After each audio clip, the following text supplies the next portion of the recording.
ประชุมพิเศษคณะรัฐมนตรีการบรเตอาเซียนโรคเพลิงบรรจับส่งเครียมกัมพูชาไทยบ้านจับประดามเฮยไปตามการสำรับរបស់នាយករដ្ឋមន្ត្រីម៉ាឡេស៊ីកម្ពុជានិងថៃនៅព្រឹកថ្ងៃទី22ខែធ្នូនេះកិច្ចប្រជុំពិសេសថ្នាក់រដ្ឋមន្ត្រីការបរទេសអាស៊ានដើម្បីរកច្រកចេញបញ្ចប់ការវាយប្រយុទ្ធគ្នានៅតាមព្រំដែនវេទិកាកិច្ចប្រជុំពិសេសនេះធ្វើឡើងនៅក្នុងទីក្រុងកូឡាឡាំពួរប្រទេសម៉ាឡេស៊ីខាងភាគីកម្ពុជាតំណាងដោយលោកប្រាក់សុខុនរដ្ឋមន្ត្រីការបរទេសនិងសហប្រតិបត្តិការអន្តរជាតិរីឯភាគីថៃតំណាងដោយលោកស៊ីហាសាក់ភូងកែកែវលោកនេតភត្រារដ្ឋមន្ត្រីក្រសួងព័ត៌មានបានឲ្យដឹងនៅព្រឹកនេះថាកិច្ចប្រជុំពិសេសនេះតបតាមការសម្រេចរបស់នាយករដ្ឋមន្ត្រីម៉ាឡេស៊ីកម្ពុជានិងថៃ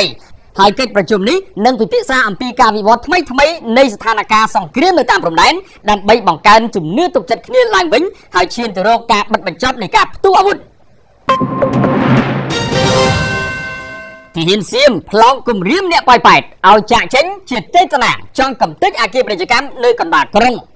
គិតមកដល់ត្រឹមវេលាម៉ោង 11:30 នាទីព្រឹកថ្ងៃទី22ខែធ្នូឆ្នាំ2025នេះទីហ៊ានឈ្លានពានសៀមបានបន្តបាញ់ប្លង់កាំភ្លើងធំនិងកាំភ្លើងយន្តជុំវិញក្រុងប៉ោយប៉ែតដើម្បីគម្រាមនិងបំផិតបំភ័យប្រជាពលរដ្ឋឲ្យចាក់ចេញពីទីប្រជុំជនងាយស្រួលពួកវាកំទេចនៅលើទីតាំងអគារពាណិជ្ជកម្មអគារជីវកម្មនិងតំបន់របស់ជនស៊ីវិលកំពុងរស់នៅនានាក្នុងក្រុងនេះព្រោះពេលវេលានេះពួកទាហានឈ្លានពានមិនគិតពីមូលដ្ឋានកងទ័ពឬជនស៊ីវិលទេជាក់ស្ដែងក្របប្លង់ធុនធ្ងន់របស់ទាហានសៀមបានរំលើកអគារខ្ពស់ហើយធ្លាក់ត្រូវផ្លូវជាតិលេខ5រង្វង់មូលកូនដំរីហើយចេញពីអព្រំដែនផ្នែកខាងត្បូងជាប់អគារថ្មីបុរីនានាស្របជាមួយនឹងផ្លូវរថភ្លើងប្រមាណ500ម៉ែត្រពីអព្រំដែនរីឯស្ថានភាពសមរភូមិក្តៅចំនួន3នៅភូមិជោគជ័យព្រៃច័ន្ទនិងបឹងត្រកួនវិញក៏កំពុងតែឡើងកម្ដៅខ្លាំងនៃការវាយប្រយុទ្ធគ្នាចាប់តាំងពីម៉ោង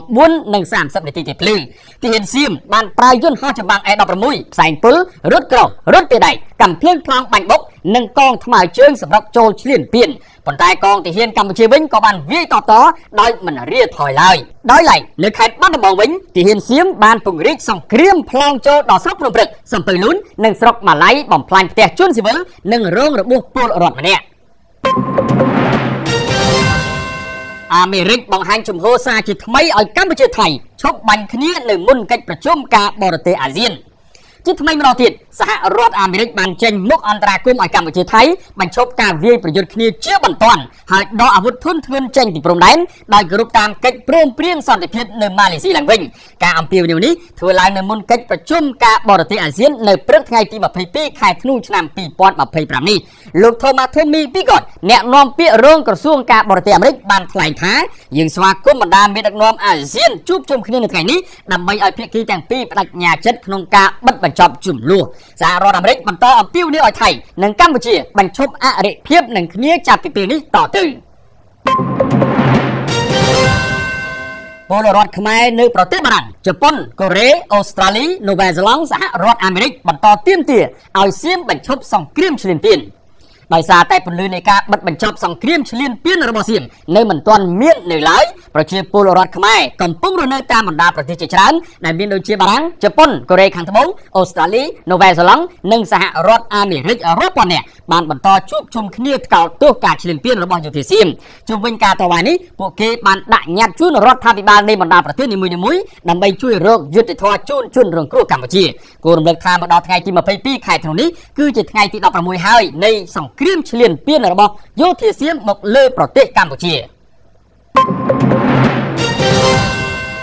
ក្រសួងការងារហាមមិនឲ្យពលករខ្មែរធ្វើការនៅប្រទេសថៃធ្វើដំណើរមកព្រំដែនឡើយដោយសារយោធាសៀមបង្កើនសកម្មភាពវាយប្រហារមកលើកម្ពុជាក្រសួងការងារអំពាវនាវឲ្យពលករខ្មែរដែលកំពុងតែស្នាក់នៅនិងធ្វើការនៅក្នុងប្រទេសថៃត្រូវរក្សាភាពស្ងប់ស្ងាត់អត់ធ្មត់ដោយស្នាក់នៅនិងធ្វើការនៅទីតាំងការងាររបស់ខ្លួនជាធម្មតាជៀសវាងការជួបជុំឬធ្វើដំណើរវិលត្រឡប់មកកាន់ច្រកព្រំដែនរហូតដល់ស្ថានភាពមកជាប្រក់ក្រដីឡើងវិញដើម្បីសុវត្ថិភាពនិងជៀសវាងមានគ្រោះថ្នាក់ជាយថាហេតុក្រសួងបញ្ជាក់ថាប្រសិនបើមានការគំរាមកំហែងការបំផិតបំភ័យឬបៀតបៀនណាមួយសូមបងប្អូនពលករខ្មែរទំនាក់ទំនងស្វែងរកការគាំពារសុវត្ថិភាពតាមរយៈស្ថានឯកអគ្គរដ្ឋទូតកម្ពុជានិងអនុព័ន្ធការងារប្រចាំនៅទីក្រុងបាងកកអង្គការសហប្រជាជាតិអង្គការអន្តរជាតិខាងការងារអង្គការអន្តរជាតិទេសន្តប្រវេសព្រមទាំងមណ្ឌលធនធានពលករទេសន្តប្រវេសនៅទីក្រុងបាងកកនៅខេត្តឈៀងម៉ៃនិងនៅតំបន់មេសូនសូមអរគុណចំពោះការគាំទ្រហងមានព័ត៌មាន Flash Show